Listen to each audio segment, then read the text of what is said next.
Bible படிக்கிறவங்க தான், ஜெபிக்கிறவங்க தான். ஆனா கடவுள் இருக்கிறாரா அப்படின்னு சொல்லிட்டு ஒரு தாடு உள்ள வந்துடும் ஆட்டோமேட்டிக்கா. அப்புறம் எங்க அண்ணா கடன் படும்போது, கடனுக்குள்ள நம்ம சிக்கி கொண்டு இருக்கும் பொழுது, அந்த కடன் తీరామ இருக்கும்ல, మన అప్పు తీరకుండా ఉంటుంది చూడండి. అప్పుడు కూడా ఒక ప్రశ్న వస్తుంది, నా అప్పు తీరలేదు, మరి దేవుడు ఏం చేస్తున్నాడు అని. అదేవిధంగా అనుకున్నది జరగకపోతే, మన లైఫ్లో అనుకునింది జరగల, దేవుని అడుగుతున్న ఒక బిడ్డని ఇమ్మని ఈయన అంటుండు, ఒక మంచి ఇల్లు ఇమ్మని అడుగుతున్నా ఈయన అంటున్నాడు, నాకు పెళ్ళి అవ్వాలి అట్లా అంటున్నా పెళ్ళి అవనంటుంది. ఇట్లా రకరకాలుగా మన జీవితంలో జరగకూడదు ఏదన్నా జరిగేటప్పుడు ఎంత చర్చకి పోయే వాళ్ళైనా దేవుని మీద ఒక చిన్న మనస్తాపం అనేది పుట్టుకొస్తుంది. లేదా ఇంట్లో భయంకరమైన వాళ్ళు ఉంటే, త్రాగుబోతులు ఉంటే, ఇంట్లో భయంకరమైన లోబడని వాళ్ళు ఉంటే, ఖచ్చితంగా వాళ్ళ జీవితంలో వెక్స్ అనేది అవుతూనే ఉంటారు లైఫ్ అంతా. ఇది అక్కడక్కడ జరుగుతున్న ఒక విధానాలు. నేను ఎన్నదది చెప్తున్నా మీ దగ్గర. నాకు తెలిసి ఒక ఆమె తెల్ల చెర కట్టుకొని బైబిల్ పట్టుకొని చక్కగా మందిరానికి పోతుంది. పాస్టర్ గారు ప్రార్థన చేసి వర్షిప్ చేస్తే చప్పట్లు కొట్టి కొట్టి పైకి ఎగరుతుంది. పైకి ఎగరతటం అంటే ఏంది? అభిషేకం పొందుకొనింది. కొద్దిగా ఎక్కువ పెట్టినాను, లైట్గా మూడో పాయింట్ పెట్టు, లైట్గా పెట్టు కొద్దిగా. Prize okay, done. చేతులు కొడుతుంది భయంకరంగా. అట్లాంటి అలవాటు ఉంది. ఆమె ఎగిరెగిరి ఉండింది. ఒక 4-5 సంవత్సరాలు ఆమెను చూసి నేను ఆశ్చర్యపడినా. ఈమె ఎంత భక్తి పొర్రాలో, దేవుని ఎంత ఇంట్రెస్ట్గా ఈమె వెంబడిస్తుందో. ఎప్పుడు పాస్టర్ ఇంట్లో ఉంటుంది, పాస్టర్కి అనేకమైన పరిచర్యలు చేస్తుంది, సేవలు అన్ని విషయాల్లో పాల్గొంటుంది, సంఘాన్ని శుభ్రం చేస్తుంది, అన్ని సేవలు తన నెత్తి మీద వేసుకొని ప్రతిరోజు డ్యూటీ అయిన వెంటనే సంఘములోనే ఉంటుంది అని ఆమె విశ్వాసాన్ని, భక్తిని చూసి నేను ఆశ్చర్యపడిపోతా ఉన్నాను. నాకు అప్పుడు 25 ఏండ్లు వయసు. అప్పుడు నాకు ఆశ్చర్యపడిపోతా ఉన్నా. ఇంతలోపు ఒకసారి ఆమెని ఒక 4-5 సంవత్సరాల తర్వాత మళ్ళా చూశాను. పసుపు చీర కట్టుకొని, పెద్ద బొట్టు పెట్టుకొని, పసుపు రాసుకొని, చేతిలో చట్టి పెట్టుకొని, వేపాకు పెట్టుకొని ఈ 9th స్ట్రీట్లో నడిచిపోతా ఉండింది. పెత్తరబోయాను, ఏమైంది అసలుకి? ఇక డౌట్ వచ్చి నేరుగా బైక్ ఎత్తు ఆ పాస్టర్ ఇంటికి. అయ్యగారు, మీ బిలీవర్ని ఒకరిని చూశాను నేను ఈరోజు అన్నా. ఆ సంఘంలో అన్ని సేవలు చేస్తా ఉన్నింది ఆమె కదా అనిండు. అవునవును ఆమెనే అన్నా. ఆమె ఇంతకు ముందులాగా లేదు. ఏదో ఆమె జీవితంలో జరగకూడని ఒక శోధన వచ్చి పడింది. ఆ శోధన వచ్చి పడంగానే దేవుణ్ణి ధిక్కరించడం మొదలుపెట్టింది. దేవుడు లేడురా అని డిసైడ్ అయిపోయింది. ఇక దేవుడు అవసరం లేదు, నాకు ఈ మార్గం నాకు అవసరం లేదు, అట్లనే డిసైడ్ అయిపోయి ఆమె చక్కగా అందులో చేరిపోయింది. నాయన అట్టనే ఆయన అన్నాడు. నేను అన్నాను, ఏం జరిగిందని అడిగినా. ఏమడిగినా? ఏం జరిగింది అన్నా. అప్పుడు ఆయన చెప్పాడు, నాయనా ఆమె బాగా అప్పులు తీసుకొని దాన్ని కట్టలేకపోయింది. ఇక్కడ తీసి అక్కడ ఇచ్చేది, అక్కడ తీసి ఇక్కడ ఇచ్చేది, అక్కడ తీసి ఇక్కడ ఇచ్చేది.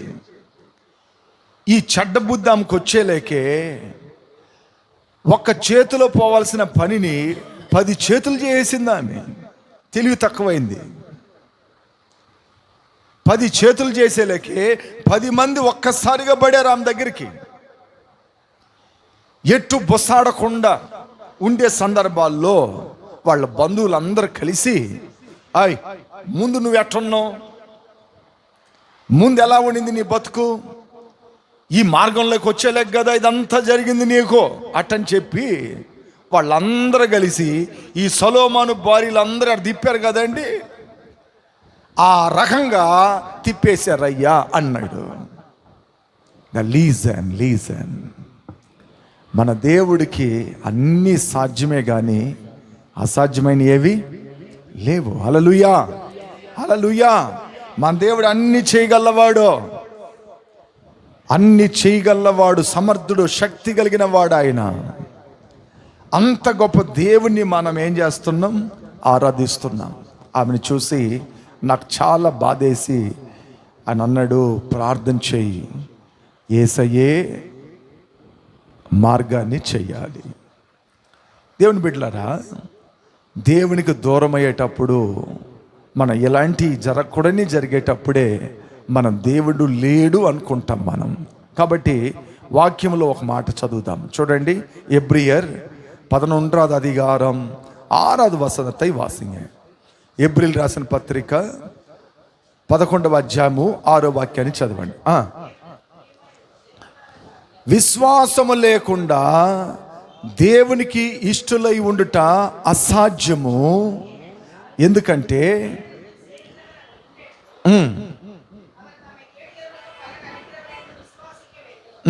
ఓకే, దేవుని వద్దకు వచ్చువాడు ఆయన ఉన్నాడని, తాను వెదుకు వారికి ఫలమును దయచేయవాడని నమ్మవలెను గదా.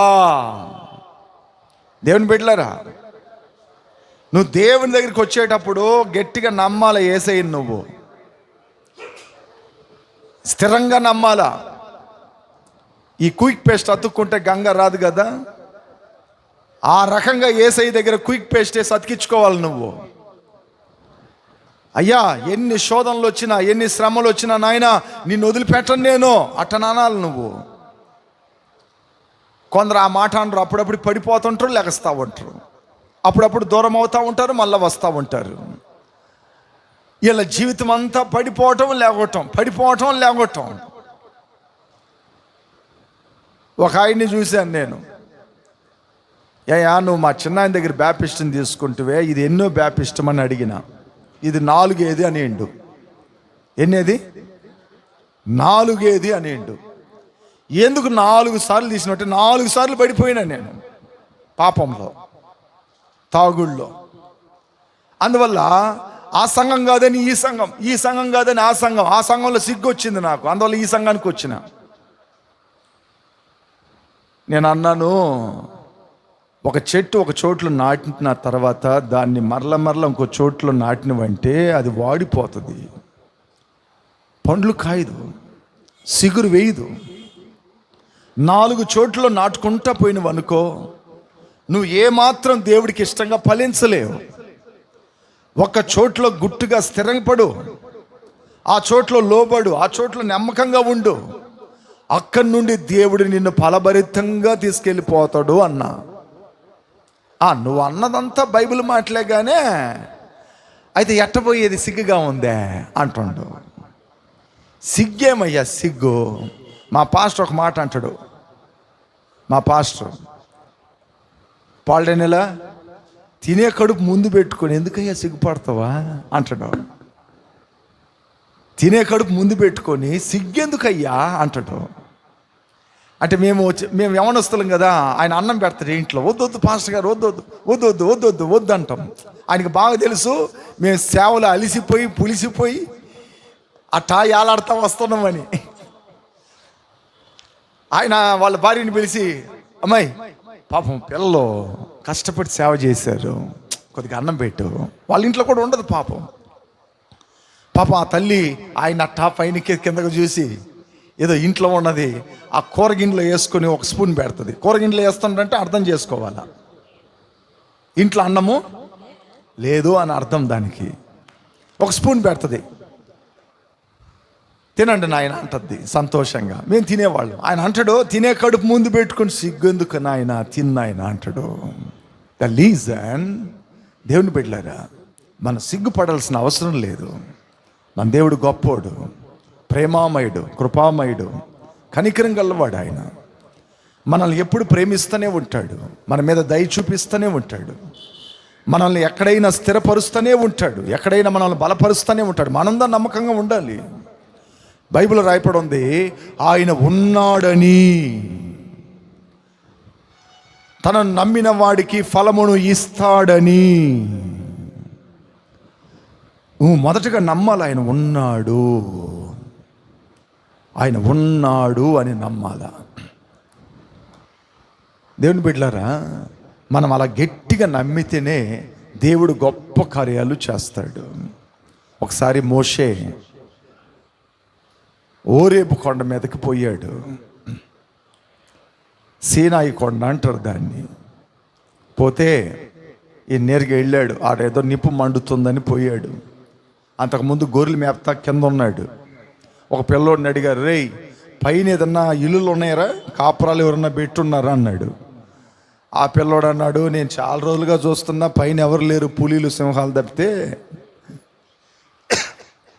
ఆ నిప్పు అప్పుడప్పుడు మండుతూ ఉంటుంది అట్టని చెప్పగానే ఈయనేం చేసినట్టే ఒకరోజు అది ఏందా చూద్దామని దగ్గరికి పోయాడు. ఒక పొద కనపడుతుంది. ఆ పొద మండుతుంది, అయితే కాలి బూడిదవనంటుంది. గంట సేపుగా చూస్తున్నాడు, పొద కాలుతుంది, అది బూడిదై కింద పడినంటుంది. ఇంతలోపు ఏం చేశాడు తెలుసా ఆయన, మోషే ఇంకొద్దిగా దగ్గరికి పోతే ఇంకేందని తెలుసొద్దని అట మూవ్ చేశాడు.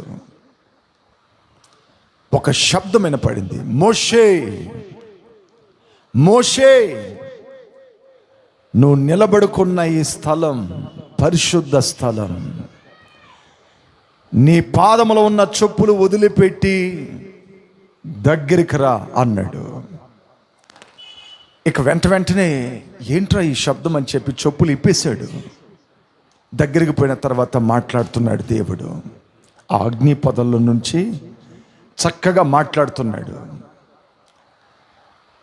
నేను ఇంత దూరం నేను తీసుకొచ్చింది ఇందుకే నా బిడ్డలు ఇశ్రాయేలీలు 400 సంవత్సరాలు ఐగుప్తులో బానిసలుగా ఉన్నారు. వారందరిని నువ్వు విడిపించుకొని తీసుకురావాలి ఇదే కొండ దగ్గరికి. వారిని నేను పాలు తేనె ప్రవహించే దేశం కానానికి నడిపించబోతున్నాను, కాబట్టి నువ్వు వెళ్ళు అన్నాడు. ఆయనకి అంతకుముందే భయం. ఆ ఐగుప్తులో ఒకరిని చంపేసి వచ్చాడు కాబట్టి ఎవరన్నా చూస్తే అక్కడ పోయి చంపుతారని ఈయనకి భయపొచ్చి ఈయన ఏదేదో చెప్పుకొస్తున్నాడు సాకులు. ఈ దొంగ తప్పు చేసేవాడు పోలీసు దగ్గర మాటుకుంటే వలడతారు చూడండి. ఈ దొంగ తప్పు చేసినోడు పోలీసు దగ్గర మాట్లాడేటప్పుడు నేను చూస్తున్నాను కాబట్టి చెప్తున్నా మీకు. మాకు తెలిసిన ఒక ఆయన పెన్షన్ బుక్ ఎత్తుకొని పోయి ఒక ఆయన దగ్గర పెట్టిండు, డబ్బులు తెచ్చుకొని. పోలీస్ స్టేషన్లో పోయి నా పెన్షన్ బుక్ బస్సులో పోయిందని పోయి కూర్చొనిండు అక్కడ. నన్ను రమ్మన్నాడు కూడా. ఆయన ఎస్ఐ చూసి, ఓ பெரியவரே, எந்த பஸ்ஸு, எந்த நேரம் ஏறின, எங்கே இறங்கின, எங்கே தூங்குன, உன் பக்கத்தில் யார் இருக்கிறாங்கோ అట్టని అడిగలికే ఈయన పెప్ప అంటండ. అంటే ఈయన గోల్మాల్ చేయాలన్నది ప్లాన్. దానికి నన్ను ఉడందగా తీసుకెళ్తాడు. ఇక ఆయన నన్ను చూసి நீ யாருப்பானேண்டு, நான் சிவசேஷம் ஊழியம் செய்கிறேன் சார் அண்ணா. இவர் எங்கவோ வச்சிருக்கிறாரு, எனக்கு புரியுது இவர்கிட்ட. இவர் போய் பேசி ஒரு ரிப்போர்ட் எழுதின்னு வந்திருக்கிறாரு, நீ அவருக்கு சொல்லு அண்ணே. ఇక నేను అన్నాను, ఎందుకు నీకు ఈ పీకులాట, నిజం చెప్పేసేయి, తినటానికి కష్టంగా ఉంది, పెన్షన్ బుక్ ఒక దిక్కన పెట్టినాను, అందువల్ల అక్కడ డబ్బులు కట్టాలి, వేరే పెన్షన్ బుక్ ఉంటుందా అన్నీ మారణ అవుతుంది, నిజం చెప్పియా అట్లా అన్నా. ఇక నేరుగా పోయి చెప్పాడు, సార్ నేను ఒంటరివాడిని, ఎవరు లేరు నాకు, అందువల్ల నాకు తినటానికి ముద్ద లేదు, ఇట్లా అయింది నా పరిస్థితి అని. ఇక వెంటనే ఆయన రిపోర్ట్ రాసి రిపన్ బిల్డింగ్కి పంపించేశాడు. నిజం చెప్తే పని జరిగింది. ఆయన ఇంతసేపు డడడడడని మాట్లాడిండు, ఏం జరగలే అక్కడ. ద రీజన్, మోషే కూడా దేవుడి దగ్గర దొరికి ఏదేదో సాకులు చెప్తున్నాడు, నేను పోను, నేను నత్తోన్ని, వాళ్ళు నన్ను నమ్మరు, నాకు చేత కాదు, నేను అట్టా, నేను ఇట్టా, నేను బలహీనుని, వాళ్ళు నమ్మరు, అట్లని ఎన్నెన్నో చెప్తున్నాడు యేసే దగ్గర. అట్ల తర్వాత ఒకటి అడిగాడు. ఏమడిగాడు తెలుసా? నువ్వు ఎవరివి అట్లని వారు నన్ను అడిగితే నేనేం చెప్పాలి అని అన్నాడు. నిర్గమకాండం 3:14. నిర్గమకాండం 3:14. నిర్గమకాండం 3:14. యాత్రాగం 3.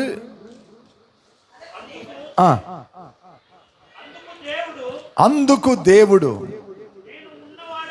నేను ఉన్నవాడును అనువాడనై ఉన్నాను. చాలు, మోషేతో చెప్పాను, నేను ఎల్లప్పుడూ నిరంతరం ఉండే దేవుణ్ణి, యుగ యుగాల్లో ఉండే దేవుని నేను, అట్లని చెప్పాడు మోషే దగ్గర. మోషే వాళ్ళగాన్ని అడిగితే నువ్వు చెప్పాల్సింది ఏంటంటే, నేను ఉన్నవాడిని, అనువాడునై ఉన్నాను, యుగ యుగాల్లో ఉండేవాడినై ఉన్నాను. అప్పుడు మన దేవుడు ఉన్నాడని మనం ఏం చేయాలంటే గట్టిగా నమ్మాలి, గట్టిగా నమ్ముకోవాలి, దేవుణ్ణి స్థిరంగా నమ్మాలి. ఎంతమంది నమ్ముతున్నాం అట్లా?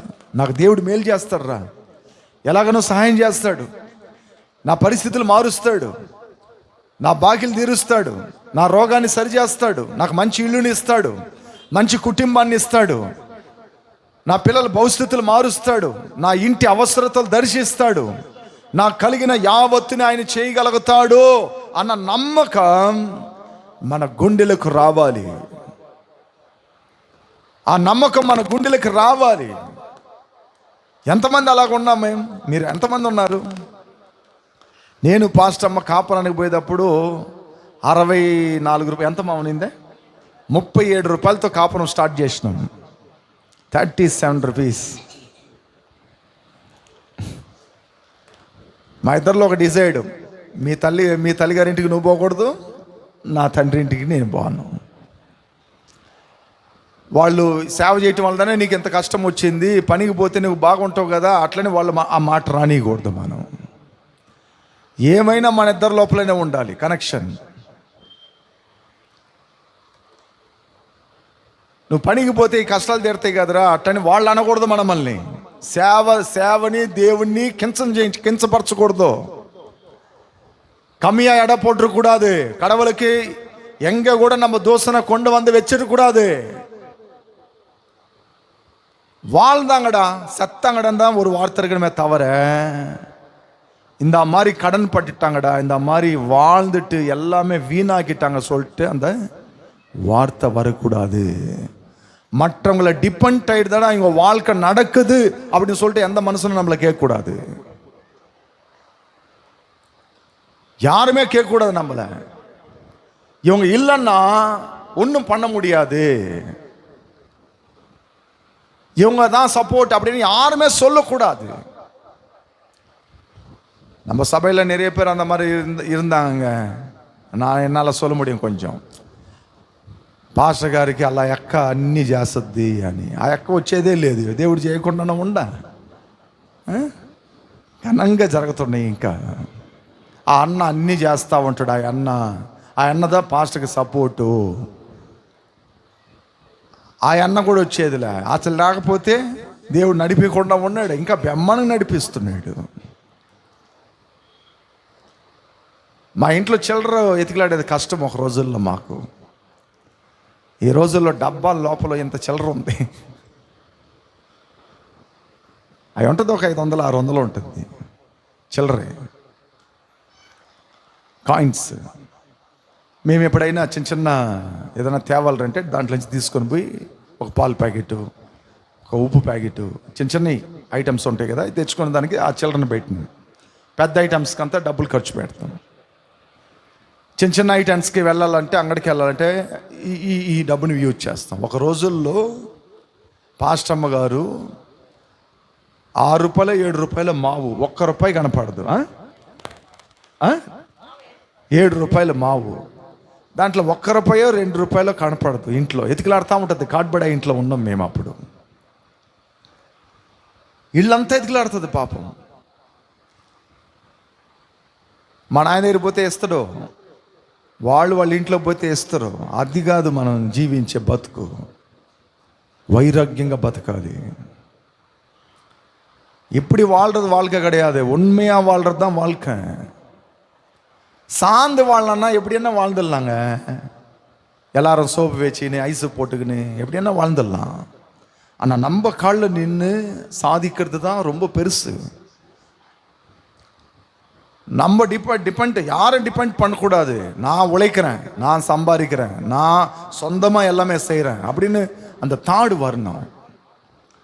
எங்கள் மாமனார் எல்கேஜியில் எங்கள் பொண்ணு சேர்க்கும் பொழுது ₹5000 கொண்டு வந்தார். உங்களுக்கு கஷ்டமா, நீங்கள் ஊழியம் பண்ணுறீங்க. எப்போ 13 வருஷத்துக்கு முன்னாடி ஒரு ₹5000 நான் சப்போர்ட் பண்ணுறேன், நீங்கள் ஒரு ₹13,000 நீங்கள் கொஞ்சம் போட்டு கான்வென்ட் ஸ்கூலில் சேர்த்துருங்க அப்படின்னு சொன்னார். நான் சொன்னேன் எங்கள் மனைவி கிட்ட, மரியாதையாக எடுத்துன்னு போயிட்டு உங்கள் அப்பா கிட்ட ₹5000 கொடுத்துட்டு வா. நீ கொடுக்கலன்னா நான் ஒத்துக்க மாட்டேன் உன்னை. அப்புறம் எத்தனை போயிட்டு பாஸ்ட் அம்மா கொடுத்தாங்கோ. அவர் ஃபீல் பண்ணார், என்னம்மா இந்த மாதிரியெல்லாம் இருக்கிறீங்க. இல்லை வேணாப்பா விட்டுரு, இந்த விஷயமே விட்டுருணும். நீங்கள் நாங்கள் ஒரு வழியில் போகிறோம், இதில் நீங்கள் டிஸ்டர்ப் பண்ணக்கூடாது. அப்போ பாருங்கள், எப்போவுமே மற்றவங்களை டிபெண்ட் ஆனோன்னாலே நம்ம லைஃப் போயிடுச்சு. இந்த செவருக்கு சொல்லிட்டு எவ்வளோ நேரம் சாஞ்சின்னு இருப்போம். ஒரு நாள் இந்த செவரு விழுந்துடும். விழுந்த உடனே நம்ம கூட சேர்ந்து விழுந்துருவோம். நம்ம வாழ்க்கை போயிடும். நம்ம காலில் நம்ம நின்னோன்னா செவரு விழுந்தாலும் நம்ம வாழ்க்கை அருமையான அர்த்தன்னு போயிடலாம். ஏன் இது புரிய மாட்டேங்குது? நிறைய பேருக்கு புரியுறது இல்லை. ఆబ్రహాం తెలియనిలా వేదத்துல, రే నీ చొప్పు వారైనా నూలు పోగైనా నాకు అవసరంలో తీసుకెళ్ళిపో అన్నాడు. సొదొమ రాజు దగ్గర ఆ ప్రాంతాల్లో వచ్చే రాజులు 10 మంది వచ్చారు.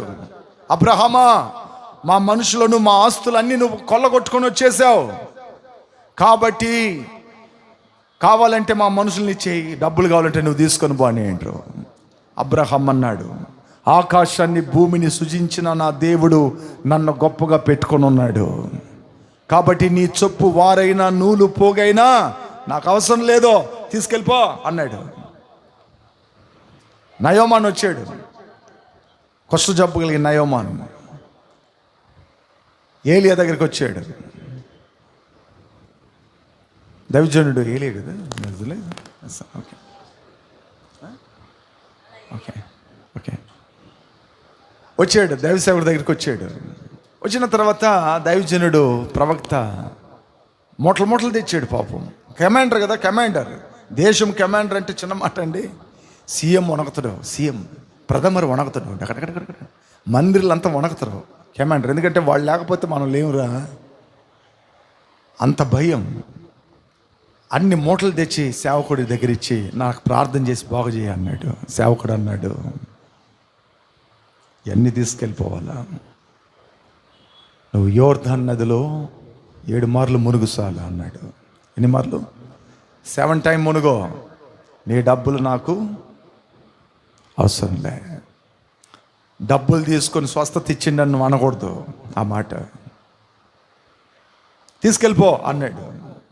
అంటే వాళ్ళంతా పౌరుషం, వైరాగ్యం, నిరీక్షణ, దేవుని సందులో అట్లా బ్రతకబట్టి వారు సాక్ష్యంగా అందరి ద్వారా పలకబడారు. అట్లా మన లైఫ్లో మనం ఎప్పుడు కూడా ఎవరిని డిపెండ్ అవ్వకుండా మన కాలంలో మనం ఏం చేయాలా? నిలబడటం మనం నేర్చుకోవాలి. హల్లెలూయా, హల్లెలూయా. ఓకే, ఇంకోటి కూడా గుర్తుపెట్టుకోండి. మనం ఎవరన్నా నొక్కాలనుకున్నా కూడా ఇట్లా నొక్కిండ్రు అనుకోండి, కిందకి దించుతుండ్రు అనుకోండి, ఇట్లా మనం వంగి చేసేటప్పుడు వాళ్ళు కూడా కిందకి డౌన్ అవుతారా లేదా? మనల్ని ఎవరన్నా వంచాలనుకున్నా కూడా వాళ్ళు మనకు కూడా ఏమవుతారు? కిందకు వంగిపోతారు. కాబట్టి మనం అలాగ కాకుండా మనంతటా మన కాలంలో మనం ఉండటం మనం ఎప్పుడు కూడా నేర్చుకోవాలి. ఆమేన్, హల్లెలూయా, హల్లెలూయా. దేవుని బిడ్డలారా, ఇవన్నీ బైబిల్లో ఉన్న నిజమైన సత్యాలు, చాలా ప్రాముఖ్యమైనవి. అందువల్లే మోషే దేవుడు చెప్పిన మాటని గట్టిగా పట్టుకున్నాడు. ఏమని? ఆయన ఉన్నవాడును అనువాడై ఉన్నాడు. అంటే యుగాల్లో ఉంటున్న దేవుడు, తరాల్లో ఉంటున్న దేవుడు అట్లని డిసైడ్ అయిపోయాడు. డిసైడ్ అయ్యి గట్టిగా నమ్ముకున్నాడు. కాబట్టి మోషేని దేవుడు అన్నాడు, నా ఇల్లంతట్లో నమ్మకమైన వాడు మోషే అన్నాడు. ఆ ఇల్లు అంతట్లో అంటే దాని అర్థమేం తెలుసా? పరలోకం అంతట్లో దేవదూతల కంటే, కెరేబులు సెరేఫులు కంటే, ప్రధాన దూతల కంటే, మీకాయేలు కంటే, గాబ్రియల్ దూత కంటే నా ఇల్లు అంతట్లో నమ్మకమైన వాడు నా మోషే. ఎందుకంటే నన్ను నమ్మాడు. అబ్రహాము నమ్మాడు గట్టిగా దేవుణ్ణి. దేవుడు తనకు చేస్తాడని ఇచ్చిన వాగ్దానాన్ని గట్టిగా నమ్మాడు. మనం కూడా గట్టిగా నమ్మాలి యేసయ్యని. ఏదో అవసరానికి నమ్మకూడదు. ఎప్పుడు మన అవసరం కోసం దేవుడిని నమ్మకూడదు. నిజంగా మనం దేవుణ్ణి నమ్మాలా. ఓకే, దేవుడు ఎక్కడెక్కడ ఉంటాడు, మన దగ్గర ఎక్కడెక్కడ ఉంటాడు అన్నది ఒక 2-3 మాటలు చెప్తాను మీకు. యెరెమీయా రాసిన గ్రంథం, యెరెమీయా 23:24. యెరెమీయా 23:24.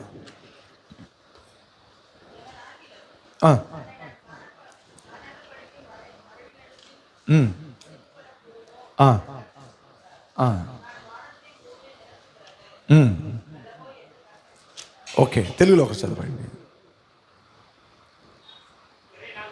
24.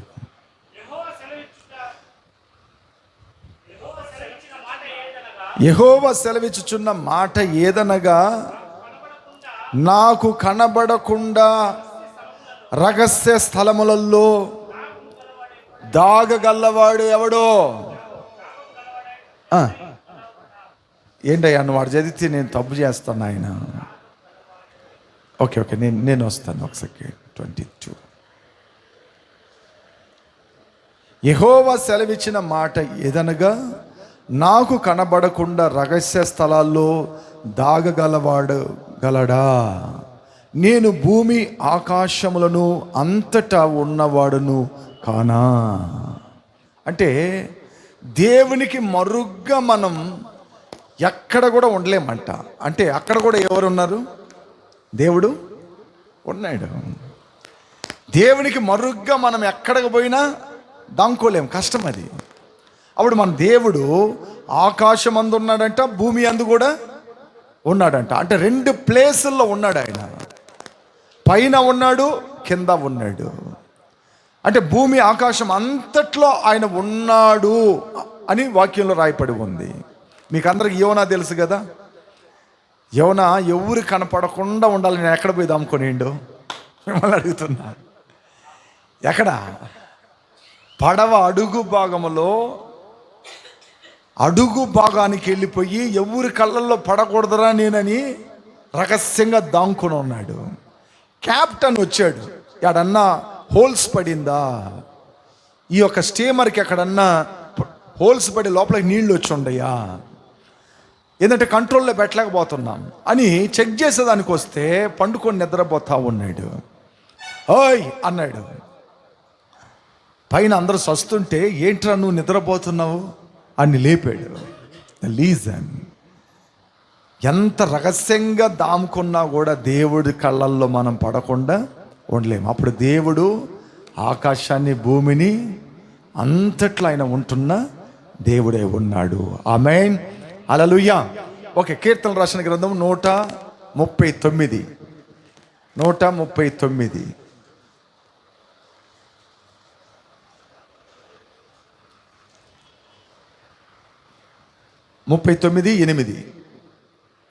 ఎవరన్నా ఒకరు చదవండి.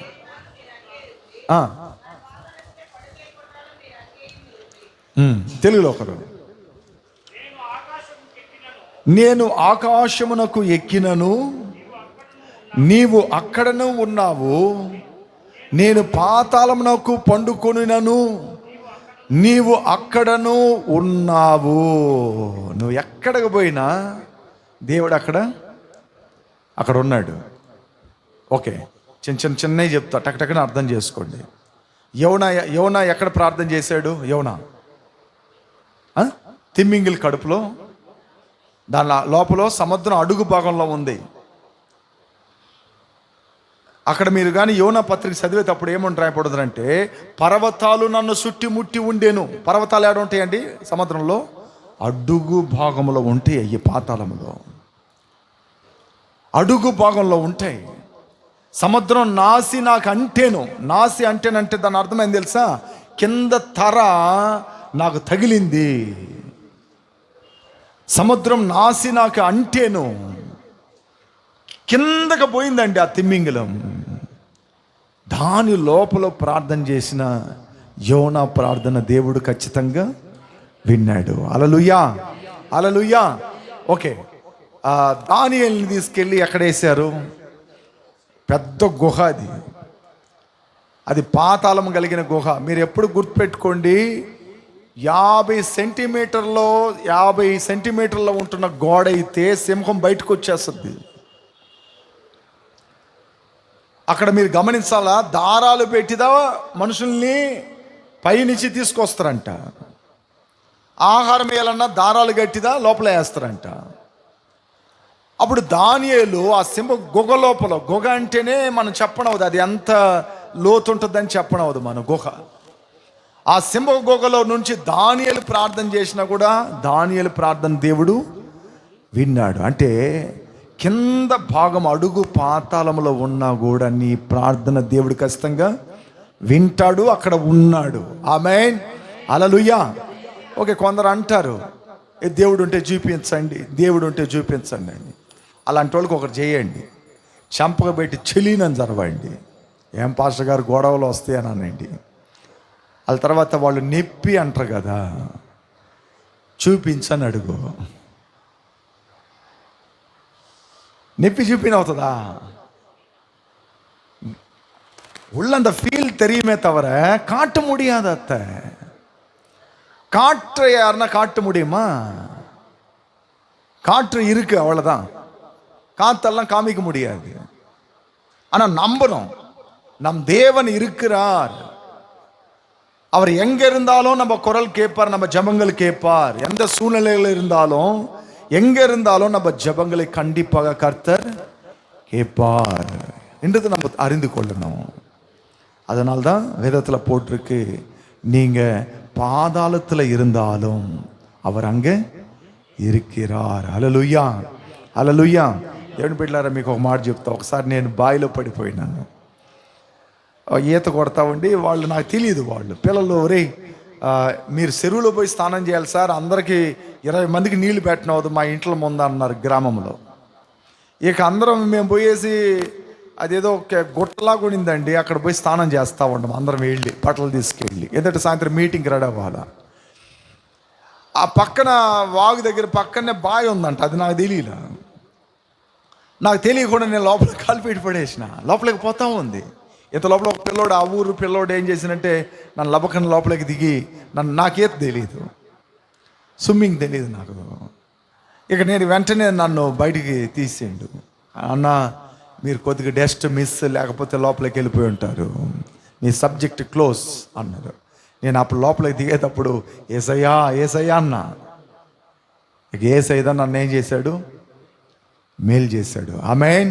మనం ఎక్కడ ఉన్నా ఆ ప్రార్థన ఖచ్చితంగా దేవుడు వింటాడు. ఓకే, అట్ల తర్వాత మత్తయి సువార్త 18వ అధ్యాయము 20వ వాక్యం. 18-20 త్వర చదవండి. 18-20 ఒకటి తీసుకోండి. అదేవిధంగా కీర్తనలు 91-15 ఒకటి తీసుకోండి.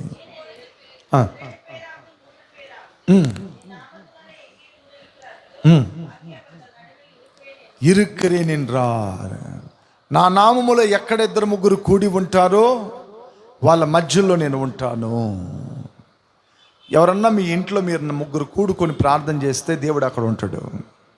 మీ స్తోత్రాలు వింటాడు, మీరు పాడే పాటని వింటాడు, మీరు ఆరాధన చేసే చూస్తాడు, మీరు చేసే ప్రేయర్ వింటాడు. నేను 1000 మంది ఉంటేదా సంఘంలో ఉంటున్నాను ఏసై ఎక్కడ చెప్పలా. 100 మంది ఉంటేదా ఉంటా, నేను 100 ఉండే సంఘంలోదా నేను ఉంటానని చెప్పలా ఏసయ్య. ఆయన నామములో ఎక్కడ 2-3 కూడి ఉంటారో అక్కడ ఆయన ఏం చేస్తాడంట, ఉంటాడంట. అక్కడ ఉంటాడంట. ఆయన నామంలో 2-3 కూడి ఉంటేనే అక్కడ ఖచ్చితంగా దేవుడు ఉంటాడు. మీరు బైబిల్లో ఆగారు తెలుసు కదా. ఆగారు అడవిలో పిల్లోడిని తీసుకొని పోతుంది. అబ్రహం తరిమేశాడు. వాళ్ళ అమ్మోళ్ళ ఇంటికి పోనవదు, సిగ్గు. ఎందుకంటే ఇట్లా పాడయ్యి బిడ్డతో వస్తావేంటి అమ్మాయి అంటారు వాళ్ళు. మాడు మీద కొడతారు వాళ్ళు. బంధువుల దగ్గరికి పోనవదు, స్నేహితుల దగ్గరికి పోనవదు. అడవిలో పెట్టేశాడు. నీళ్ళు అయిపోయినాయి. వాడేరో ఏడుస్తున్నాడు. ఏం చేయాలని దిక్కుదొయ్యలేని సందర్భాల్లో వాడిని ఇసిరి కొట్టి అలా కూర్చొని బోర్నని ఏడుస్తా ఉనింది. అలా ఏడిసి అబ్రహాము, దేవుడు నాకు అన్యాయం చేసేసాడు, నా జీవితాన్ని పాడు చేసేసాడని చెప్పి పెనాతుకుంటా ఉంది ఆమె. అప్పుడు వెంటనే దేవుడు ఆమె మొరని చూసి, ఆగార్ నీకు ఏమి వచ్చింది, లే, ఆ పిల్లవాడు ఉన్న చోట దేవుడు ఉన్నాడో అట్లని చెప్పి వెంటనే ఆ నీళ్లను చూపించాడు. ఆ పిల్లోడిని తీసుకొని లక్షణంగా పో, నీకు 10 రాజుల్ని నీ ద్వారా నేను కలుగు చేస్తాను అన్నాడు దేవుడు. అంటే సందర్భాలు దారుణమైనా కూడా మన యేసయ్య ఎక్కడ 2-3 కూడి ఉన్నా కూడా అక్కడ ఖచ్చితంగా ఆయన ఏం చేస్తాడు, ఉంటాడు. ఆమెన్, ஆமேன். நம்ம ரொம்ப குறைவாக எடை போடக்கூடாது. ஏன்னா கடவுள் சொல்லிக்கிறாரு, நம்ம எங்கே 2-3 பேர் கூடியிருப்பார்களோ அவங்க மத்தியில் நான் இருப்பேன். அப்போ கர்த்தர் நம்ம மத்தியில் இருக்கிறார் சொல்லிட்டு நம்ம பயபக்தியோட தேவனை ஆராதிப்பதும் கர்த்தரை நம்ம நேசிப்பதும் நம்ம కట్టుకొల్ల வேண்டும். ఆ దేవుని సన్నిధిలో మనం అది చేయాలి. ఓకే, కాబట్టి 2-3 ఉంటేనే దేవుడు అక్కడ ఏం చేస్తాడు, ఉంటాడు. 2-3 కలిసి సీరియల్ చూస్తే ఉండడం, 2-3 కలిసి సినిమాకి పోతే ఉండడం. వెలగదా నా சொல்றதே. 2-3 కలిసి మందు కొడితే అక్కడ ఉండడం, 2-3 కలిసి అన్యాయం చేస్తే అక్కడ ఉండడం, 2-3 కలిసి దొంగ పనులు చేస్తే అక్కడ ఉండడం, 2-3 కలిసి పలు రకమైన కార్యాలు చేశారంటే అక్కడ ఉండడం. దేవుడు ఎక్కడ ఉంటాడంటే ఆయన నామములో కూడుకుంటే, அவர் நாமத்துல நீங்க எல்லாம் கூடும் பொழுது, அவர் நாமத்துல ஜெபிக்கிறதுக்காக, ஆராதிக்கிறதுக்காக, வசனத்தை கேட்கறதுக்காக, தேவனை நேசிக்கிறதுக்காக, அந்த காரியங்களை நம்ம கூடும் பொழுதுதான் அங்க இருப்பேன் என்று சொன்னார் கடவுள். అప్పుడు ఆయన నామంలో 2-3 ఉన్నా కూడా వాళ్ళ మధ్యలో దేవుడు ఉంటాడు. ఆమేన్. కొందరు అంటారు సంఘానికి పోయి ప్రార్థన చేస్తేదా దేవుడు నా ప్రార్థన వింటాడని. కాదు, ఇంట్లో నువ్వు చేసినా కూడా నీ ప్రార్థన దేవుడు వింటాడు. ఆమేన్, హల్లెలూయా.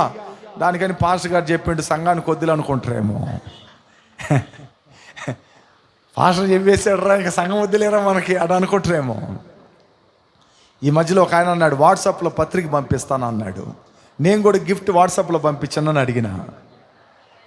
ఏమన్నా, నేను కూడా నీకు వాట్సాప్లో సదింపు పంపించానని అడిగిన. ఒక ఆయన అడిగాడు నన్ను, నేను రాలేనయ్యా ఇంటికి పత్రిక పెట్టేదానికి అన్నాడు. కొద్దిగా ముందుకంట జరుగు బాబు, నేను రాలేనయ్యా అన్నాడు. నేను అన్న వాట్సాప్లో పెట్టి పంపించాను నీకు అన్నా డబ్బుల్ని. ఏం లే, 500 రూపాయలు కాతే అని ఒక ఫోటో పెట్టి వాట్సాప్లో సదింపు ఇది నాది, నువ్వు వాట్సాప్లో నాకు పంపించిన వాట్సాప్లో నీకు పంపిస్తాను. ఏంటంటే వాట్సాప్ అంటే ఎమర్జెన్సీ అంటే ఇంకా నా వల్ల పోలేకపోతున్నాను, ఆరోగ్యం బాగలేదు, పరిస్థితులు దారుణంగా ఉన్నాయి అన్నాని టైంలో మనం పంపించుకోవచ్చే. కానీ ముఖ్యమైన వాళ్ళకి అంతా ఇచ్చి ఏంటంటే పెద్దోళ్ళకి ఇచ్చి ఈ దీనులను అంతా మర్చిపోకూడదు మనం. బైబిల్లో మీకు అందరికి బాగా తెలిసి ఒక విషయం, యేసయ్య గొప్పోళ్ళ కంటే ఎవరన్నా అనాథులను ఇలాంటి వాళ్ళని పిలిపించండి రా అన్నాడు విందుకి. ఉందా బైబిల్లో? అప్పుడు మనం ఏం చేస్తాం, గొప్పోళ్ళ ఇంటికి ఏమో పరుగులు తీసి పత్రికలు పెడతాం. ఈ స్వల్పంగా ఉండే వాళ్ళ ఇంటికేమో మనం వచ్చి వాళ్ళు వస్తే రాని, రాకపోతే పోని. అట్టుండకూడదు మనం. బైబిల్ మనకు పదే చెప్పేది ఏంటంటే దీనులదా ఎక్కువగా మనం ప్రేమించాలంట. గొప్ప వాళ్ళకంటే దీనులు మనం ప్రేమించాలా. దేవుని బిడ్డలారా, ఆ విషయం నేను ఎప్పుడు చదివినా అప్పటి నుంచి నేను కూడా మతిలో పెట్టుకున్నాను. ఆ విషయం చదివిన కాలం నుండి నాకు ఒకటి ఉంది అలవాట. ఏం తెలుసా? పేద సేవకులంటే 4 రూపాయలు ఇస్తా, పేద సేవకులంటే బట్టలు కొనిస్తా, పేద సేవకులంటే అన్నం పెడతా, పేద సేవకులంటే వారికి సపోర్టింగ్గా నిలబడతా. బాగా ఉన్నోళ్ళు అట్టంటే ఆ దగ్గరికి కూడా పోను నేను చూడండి, నా స్టైల్ చూడండి. బాగా ఉన్నోళ్ళు రా పోతే మనకు కానుకిస్తారు వాళ్ళు. ఒక చిన్న ప్రార్థన చేస్తే కానుకిస్తానంటే అడగబోను నేను. నా అలవాటు అది. ఒక ఆయన అంటాడు, ఈ పాల్ డెనియల్ని 1 సంవత్సరంగా ట్రై చేస్తూ ఉంటాను నాతో కూడా రమ్మని. ఆ మనిషి రాని అంటుండు. మీరందరూ వస్తుండ్రయ్యా, ఆ మనిషి రాని అంటుండా. మీరందరూ నాతో పాటు హోటల్కి తిరుగుతున్నారు, మీటింగ్లు తిరుగుతున్నారు, అది కారులో తిప్పుతున్నా నేను. ఈ పాల్ డెనియల్ పిలిస్తే రాని అంటుండు. నేను చెప్పిన అన్న, వాళ్ళ విధానాలు వేరు, నా విధానాలు వేరు. దేవుడు నన్ను పిలుచుకున్న సేవ విధానాలు వేరు. వాళ్ళని నన్ను కంపస్ చేయబోకండి, ఒకటే చేయబోకండి అన్న. నా గోల్ వేరు, నా ప్లాన్ వేరు. నేను ఎట్టో సత్య లోపల ఏదో 4 మంచి చేసి పోవాలని ఉండాను. దానికోసం వెళ్తున్నా నేను. నువ్వు వేరే, నువ్వు మధ్యలో వచ్చింది ఆ వెనకాల తిరగమంటే నా సేవ ఎవరు చూడాలన్నా నేను. ఇక అందువల్ల ఆయన అప్పటి నుంచి నేను అంటే ఆయనకి ప్రాణం. ఎవడు అనని మాట నువ్వు అన్నవయ్యా, ఎవడు అన్నాడు ఈ మాట? అయితే నువ్వు అన్నావు నా ముందు. ఒకసారి 25 గజాలు బియ్యం మూట పెట్టిండు. ప్రొవిషన్ అంతా ఒక 8,000 కొంది. నా పేరు రాసిండు. రా రా రా అంటుండు. పోనేలే అన్న, నేను రాను, ఎవరికన్నా ఇచ్చేయి, పాస్టర్లకి పేద సేవకులు ఉంటే ఇచ్చేయి అన్న. నేను రాను అన్న. ఏందయ్యా ఇది ఇచ్చినా కూడా తీసుకొని అంటాడు. వద్దులన్నా, దేవుడు నాకు 3 పూట్ల అన్నం పెడుతున్నాడు. స్వల్పమైన వాటికి నేను ఎందుకు కకృతి పడాలా? నాకంటే దీనులు ఇంకా ఎంతోమంది సేవకులు ఉన్నారు. కనకాద్రయ్య ఉన్నాడు, టీసీ పౌల్ గారు ఉన్నారు, జోషువా ఉన్నాడు. నాకంటే ఉద్యోగాలు లేకుండా అసలు స్వార్థ సేవలు చేసుకుంటా ఇంట్లో భార్యలు తిడతా ఉంటే నాకు, వాళ్ళు చెప్తా ఉంటే నాకు బాధేస్తుంది. అలాంటి వాళ్ళని పిలిపించి ఇచ్చే అన్న. ఇలాంటి వాళ్ళు చాలామంది దీనులు ఉన్నారన్న, వాళ్ళకి ఇవ్వండి అన్న మీరు అన్న. నేను ఎట్టయినా లైన్లో పెడదామనుకుంటే కుదరనంటుంది ఆయన అనేది. ఎట్టయినా అన్న ఇప్పటికని కాదు, ఎప్పటికి నేను అంతే అన్నా, ఎప్పటికి అంతే అన్నా. నాకు దేవుడు ఎందుకు పిలిచాడు ఆ పని నేను చేసేయాలి, అదేదా నా గోల్. నన్ను పిలిచిన పిలుపు ఏంటి, నన్ను ఏం చేయమని పిలిచాడు ఆ పని నేను చేసేయాలి. అట్ల తర్వాత నా మిగతా విషయాలు అట్ల తర్వాత అవి నాకు అనవసరం. అవన్నీ నీ వెనకాల తిరిగితే ఏమొస్తుంది? రోజు కానుకెత్తావు, పెద్ద హోటల్లో అన్నం పెడతావు, నీకుతో పాటు కారులో తిరగతా, నాకు ఒక గెత్తు వస్తుంది. ఇదే మంచి జీవితంగా ఉందరా? ఇంటికి పోతే పాస్టమ్మ ఏదేదో ఎడాకుడమైన అన్నం పెడుతుంది. ఇట్లా పోయినమంటే గమ్మునికి ఇలాంటి రెస్టారెంట్లో తిరిగి బాగా తినచ్చు మనం బ్రహ్మాండంగా. అట్లని ఈ అలవాటు వచ్చేస్తా. కొద్ది రోజులు అయితే బీపీలు వస్తాయి, షుగర్లు వస్తాయి, రకరకాల జబ్బులు వస్తాయి. ఇవన్నీ వచ్చి ఇంకా నాకు ఇబ్బందులు అన్నా. అందువల్ల నేను రాను, అసలుకి నేను రానన్నా. అటని ఓపెన్గా చెప్పేవాడిని నేను, ఓపెన్గా చెప్పేస్తాను. ద రీజన్, దేవుని బిడ్డలారా బాగా గమనించండి. మన దేవుడు ఎక్కడిద్దరు ముగ్గురు కూడుకొని ప్రార్థన చేసినా కూడా మీ ప్రార్థన వింటాడు. ఆఖరికి ఒక మాట చెప్పి ముగిస్తాను. చూడండి, కీర్తన 91:15. 91:15.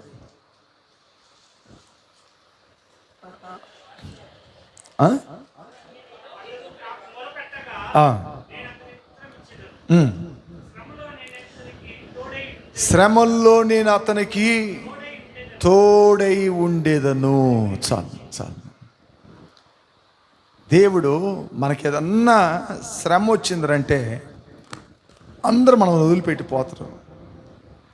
ఆడకపోతే డబ్బులు ఇవ్వాల్సి వస్తుంది, ఆడకపోయినామంటే ఖర్చు పెట్టాల్సి వస్తుంది, ఆడకపోయినామంటే మనల్ని ఏదన్నా అడుగుతారు, అక్కడికి వెళ్ళినామంటే ఏదో ఒకటి మనల్ని వాళ్ళు అడుగుతారా.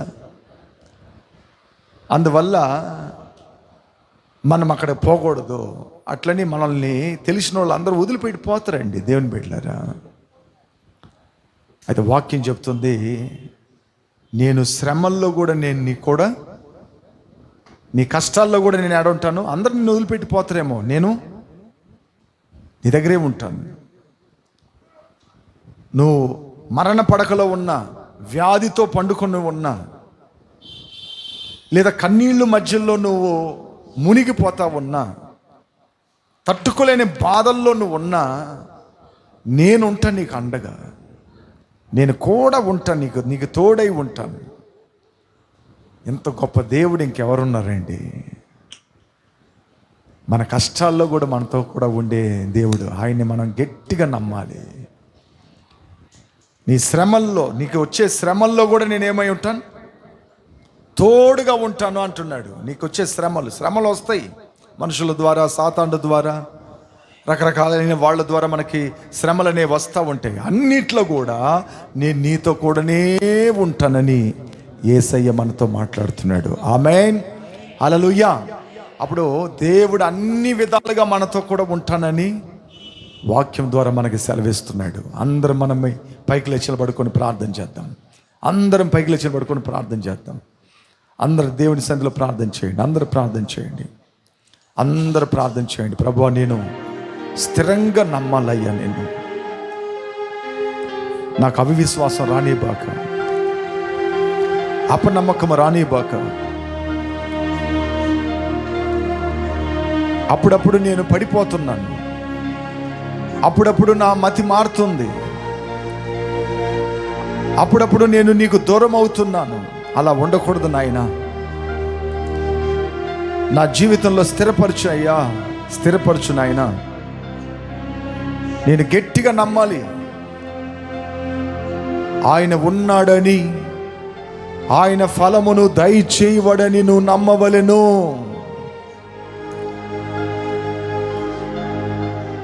నువ్వు అన్ని యుగాల్లో ఉంటున్న దేవుడు అయ్యా. ఆకాశము గతించినా, భూమి గతించినా, నా మాటలు గతించవని చెప్పిన దేవుడు నువ్వు అన్ని చోట్ల ఉంటున్నావు అయ్యా. నేను నా గుండెల్లో స్థిరమైన నమ్మకాన్ని పుట్టించు.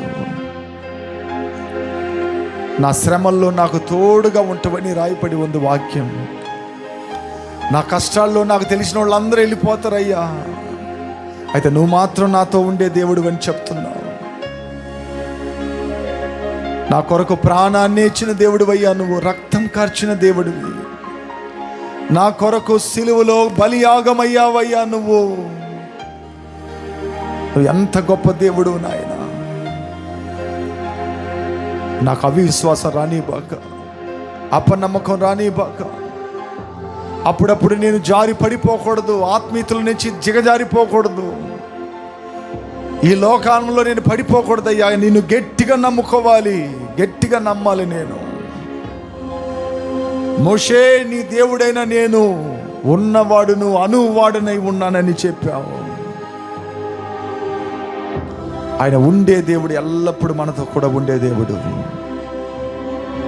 அவர் உயிரோடு எழும்பி பரலோகத்துக்கு போகும்போது சொன்னார், சதா காலம் நான் உங்களோட இருப்பேன் என்று சொன்ன தேவன் ఆయన సదాకాలము మనతో కూడా ఉంటాడంట. నాకెవరు లేరని మీరు బాధపడబాకండి. యేసయ్య ఉన్నాడు మీకు. మీ కష్టం ఆయనకి తెలుసు, మీ బాధ ఆయనకి తెలుసు, మీ కన్నీళ్ళు ఆయనకి తెలుసు. నువ్వు కారుస్తున్న ఒక కన్నీళ్లు ఒకరోజు నీకు ప్రతిఫలాన్ని ఇస్తుంది, ఆశీర్వాదాన్ని ఇస్తుంది, దీవెనగా మారుస్తుంది. ఆయన మహిమ ద్వారా నిన్ను నింపుతాడు. ఆయన నీ గుండెల్లో నమ్మకాన్ని పుట్టించి నిన్ను స్థిరపరిచి అందరి ఎదుట నిలబెడతాడు.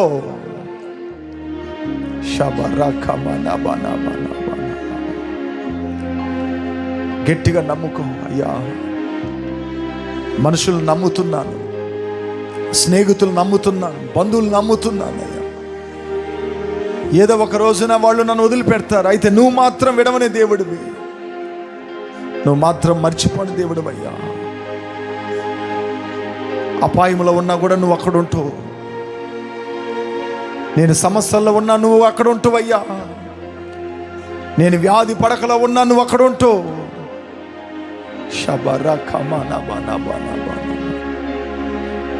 నా గుండెల్లో స్థిరమైన నమ్మకం పుట్టించు నాయన, స్థిరమైన నమ్మకం పుట్టించు నాయన. యేసయ్య నామములో ప్రార్థిస్తున్నాను తండ్రి, ఆమేన్, ఆమేన్. ఒక పాట పాడుతుండగా కానుకలు సమర్పించుకుందాం.